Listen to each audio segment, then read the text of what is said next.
Alors j'ai été ordonné en 1980 à Écône par Monseigneur Lefebvre et j'ai eu comme premier poste l'Institut Saint-Pédis, donc qui a été fondé en octobre 80, que j'ai dirigé donc pendant 3 ans. Ensuite, je me suis retrouvé à Écône, directeur du séminaire de 83 à 88. Donc jusqu'au moment des sacres, donc j'ai pu assister, avoir l'honneur de préparer même ces grandes cérémonies des sacres épiscopaux en 88. Après, je suis retourné à l'Institut Saint-Pédis, et là pendant 14 ans. Et c'est à partir de 2003, après une petite année où je me suis trouvé à Brignoles chez les sœurs dominicaines de Saint-Pré, c'est en 2003 que j'ai pris la direction à la demande de Monsieur Felet du site d'ici et de Nouvelles de Chrétienté, les deux revues dont j'ai à m'occuper, qui donc sont les revues de Monsieur Felet de la Maison Générale. Alors, parlons de d'ici. Il y a le site d'ici, le site de la Fraternité. Quels sont les rapports? Alors, il y a effectivement le site de la Maison Générale qui a l'adresse fsspx.org, et puis il y a le site du service de communication de la Maison Générale qui est d'ici. DICI, ce qui signifie Documentation Internationale Catholique. Et cela, c'est à la fois un site internet, mais aussi une édition papier. C'est-à-dire que nous proposons tous les 15 jours une mise à jour, que les lecteurs peuvent avoir en édition papier, où les internautes peuvent consulter sur cette adresse, donc dici.org. Et nous avons tous les 2 mois une revue, donc Nouvelles de Chrétienté, qui est là abondamment illustrée. Donc c'est la voix de la Maison Généraliste. Voilà, tous les articles, tout ce qui paraît sur dici.org est véritablement l'expression de la Maison Générale. Alors, d'ici reprend aussi d'autres informations, des informations catholiques d'intérêt général. Est-ce qu'elles sont également sélectionnées par la Fraternité en fonction de leur intérêt? C'est vrai, donc nous avons des abonnements à plusieurs agences d'information professionnelles, et là, nous avons une sélection des articles qui nous semblent les plus intéressants. Ceux qui traitent de la crise de l'Église, ceux qui montrent, par exemple là nous avons consacré un numéro spécial au voyage du pape en Allemagne.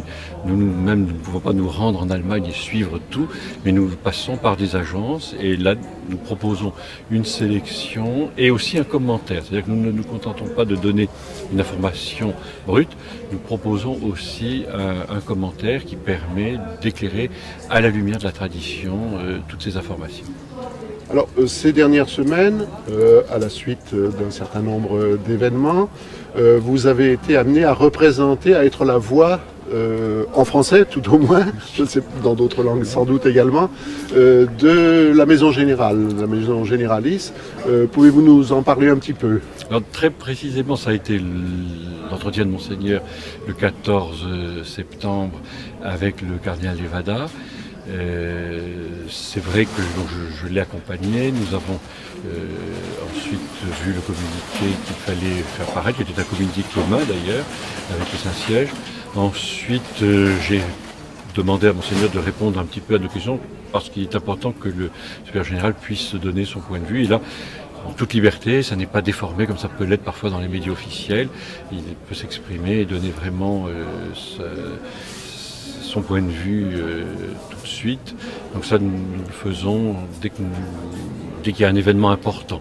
Alors c'est vrai que c'est en cours, puisque maintenant que le document a été remis, un document doctrinal que Monseigneur va étudier, les 7 et 8 octobre, il recevra à Albano les supérieurs de la Fraternité Saint-Pédis, c'est-à-dire les supérieurs de séminaire, les supérieurs de district.